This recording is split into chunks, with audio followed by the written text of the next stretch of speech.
Opposition's job is to save democracy. And I put it to you that more often than saving democracy, the opposition is actually putting democracy more in danger. You want me to give 2 examples? I will give. What hurts democracy more? What puts democracy in most danger?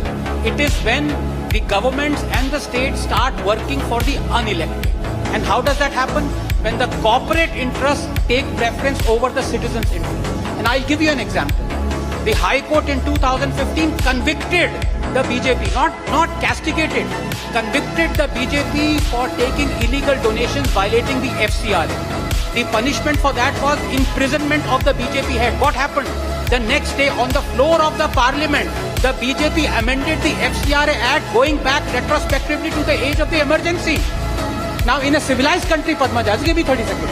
If this has happened, what do you think the opposition would have done? It would have come on to the street. It would have blocked the parliament. It would have demanded resignation from Prime Minister down to everyone else.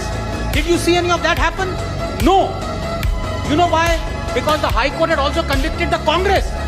The BJP could amend the FCRA and render the High Court judgment toothless because the Congress supported in amending the FCRA.